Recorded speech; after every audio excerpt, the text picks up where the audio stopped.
everybody, it's a nice bright and sunny day here at Ritter's. We're going to talk about plant grooming today. And by plant grooming, what I mean is like dead stems, damaged leaves, just sort of your general upkeep. We'll talk really briefly about pruning, but that's a little bit more of an in-depth thing. So this is just kind of that basic stuff that you do to your plants to keep them looking their best. So we will start with talking about damaged leaves, dead leaves, and damaged and dead stems. So with a lot of different kinds of plants, kind of depending on what you got going on, sometimes you can have just one leaf that's damaged. Sometimes you can have a leaf that's dead, and then sometimes you can have a whole stem that for whatever reason has just sort of decided to just quit. So there's a few different guidelines for this. I'm going to start with the dead leaves because for me that's like the easiest like starter thing for plant grooming for beginners and advanced houseplant care people alike. So for the dead leaves, I don't know if any of you have ever walked around the greenhouse with me. I'll walk by a plant and just like grab a leaf and I'll just like pull it off.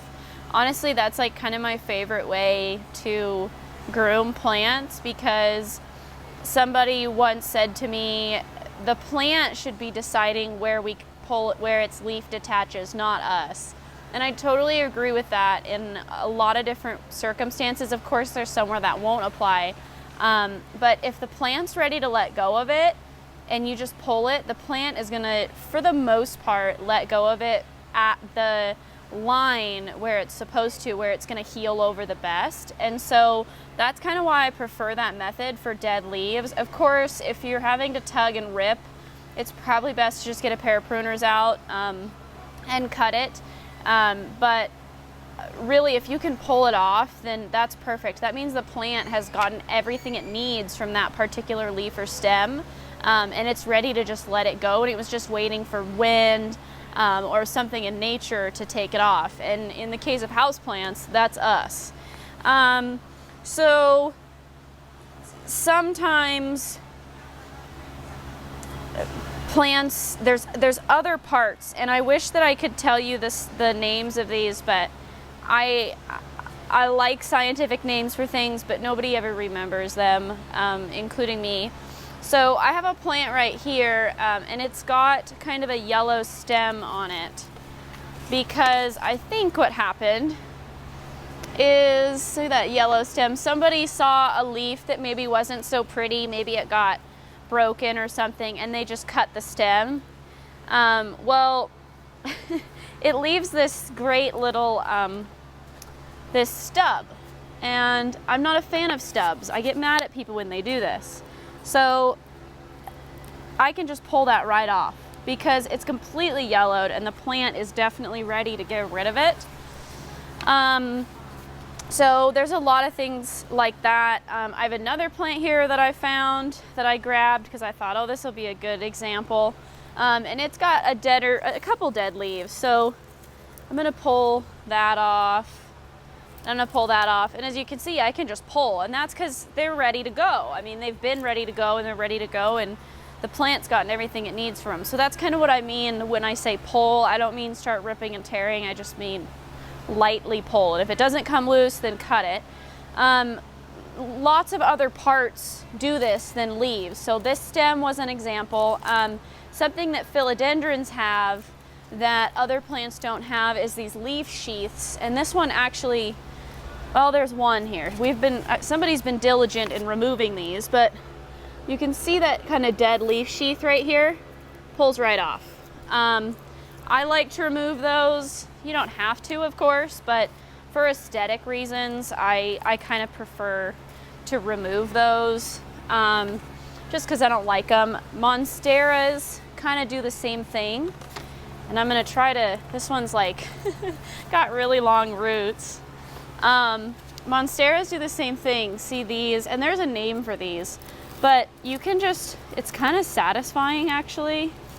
And it's kind of fun to just pull them right off like that.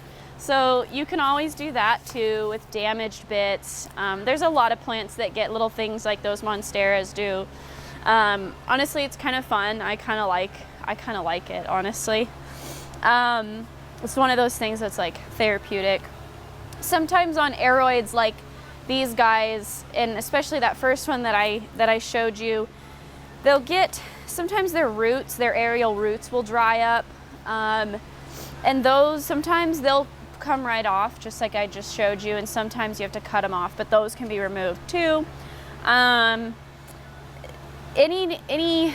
We're talking about kind of dead plant material. So in terms of living plant material that's just damaged, like say you don't really like it. So I have one right here, and these actually were getting too much sun. So like this isn't dead yet. And so you can't just rip this off. It's not gonna, it could rip off more than you want to rip off. So you're just gonna take clippers and you're just gonna cut as low as you can on that stem. And then, like I showed you with this one, is somebody decided they were going to take a leaf off and they cut, and it left a stub. So then you got to go back and remove that stub. So sometimes with these, if I think it's soft enough, I will just break it off where it is attached. Sometimes they come off, sometimes they don't. But if they come off like that, it's a lot easier because you don't have to come back and remove that stub that's left if you were to cut, you know, just below the leaf, like was done with this guy here. So anything that's damaged, if it doesn't pull right off or kind of break off easily, you can always pinch it with your fingernail or cut it. Scissors is honestly, just get a sharp pair of scissors and sanitize it before you use it. That's the right way to do it. So anything, I mean, anything that's damaged, you can do that too. You never want to remove a ton of leaves at a time. You kind of want to do a little at a time, or you may stress out the plant a little bit. And you always want to cut any damaged stem, and sometimes stems will just dry up for no reason. You want to cut those where another living growth point is, so that would be called a node. So like on something that has branches, kind of like a ficus, you would just go back to where that branch meets another, or where there's another leaf that's alive. And that way, you don't have those weird stubs if you were to just cut wherever you pleased. So that's sort of, you know, removing dead, damaged, whatever, pieces off of your plants. In terms of cleaning, it's definitely good to clean your plants. I think a lot of people are really good about this because they don't like how their plants look when they're dusty. But just using like a Swiffer duster or whatever doesn't really get it as good as you necessarily want to. The best way to do it really is to use soapy water. So what I did last week is I filled up my sink with water and then put a little bit of Dawn dish soap in there, and I just like kind of almost turned each plant like on its side or like upside down, and then like dunked it in the soapy water and then rinsed the soapy water off with the faucet, and then just kind of laid them out on a towel to dry. And that's going to remove any dust, any buildup of like just sort of like if you spray your plants, you're going to get a little bit of a buildup of grease. I had a little bit of an issue with mealybug, and so I had some of the mealybug honeydew kind of stuff on there, and so I was getting that off too because I had gotten rid of the mealybugs. So anything that's just really going to help. And then if you really want to go the extra mile, you can always get a little bit of leaf polish. There's natural and there's synthetic. The natural stuff, usually you kind of have to buff a little bit because it's usually like something similar to neem oil, or it is neem oil. And you do have to buff that out. The synthetic stuff that's in the aerosol can, you just spray that on and it's ready to go. It's probably not as good for the plants long term, but it definitely gets a good shine on there. So in terms of that pretty much covers that. I would do it maybe like twice a year.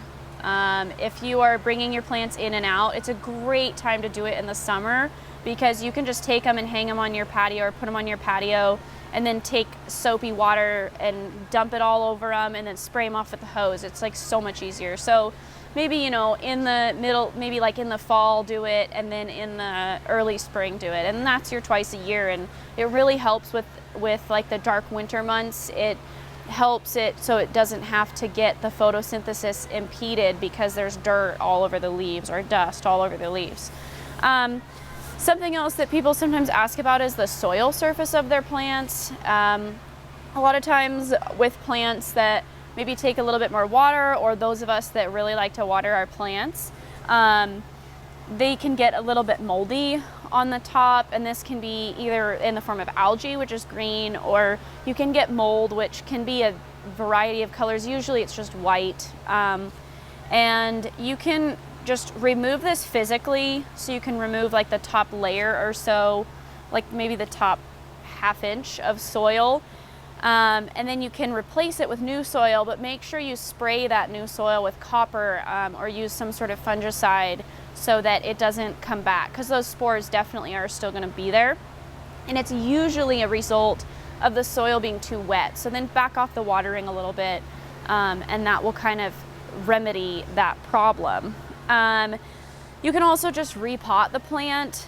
Obviously if it's not ready, don't do that, but you can just repot it with brand new soil, and usually that takes care of the problem. You probably, if you're repotting it, like say in the same pot, or you put another plant in the pot that plant was in, I would definitely like clean that pot really good and maybe even bleach it and then rinse it really good before you use it again, so that you don't have that same problem.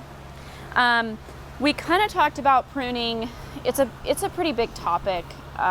We usually would do a class on only houseplant pruning, but I did mention it earlier. Try to only do anything major in the spring. I mean, of course, there's not many things that you're gonna like majorly prune, but if you have very large plants, you may want to do some pruning and shaping on a yearly basis, and you're going to want to try to stick that to spring, and then you're not going to want to take more than a third to a quarter to a third of all of the leaves. So that's kind of just a general rule in pruning. It seems like a lot, but really it's not. Sometimes what I like to do when I prune like outdoor plants is take a picture of it before I start pruning it, and then start pruning, and then like look where I'm at, look at the picture and be like, okay, I just took a quarter of it off, I need to stop. And so it's always best to stop sooner rather than later, because sometimes you get a little carried away. And then again, always remove branches and leaves to the next growth point. So don't just cut branches willy-nilly. You'll just want to cut them either to where the next branch is or to where there's another node, so that there can be a point of growth and you don't have this ugly stem sticking up. And the last thing that, really brief, is hard water. A lot of us here in Spokane have really hard water. I know we have really hard water here, and so on our pot sometimes it builds up this like the hard water stains, like what happens in your bathroom sink.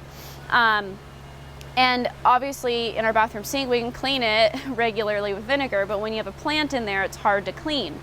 So the best way to do this is to take the plant out of the pot, and then you can soak the pot in like a little bit of vinegar water and a little bit of scrubbing, and that will get it off. I've even seen on YouTube a video, and somebody has this terracotta pot that's just old and it's really patina, and I like it like that. I prefer that with terracotta, but some people want their terracotta to look brand new.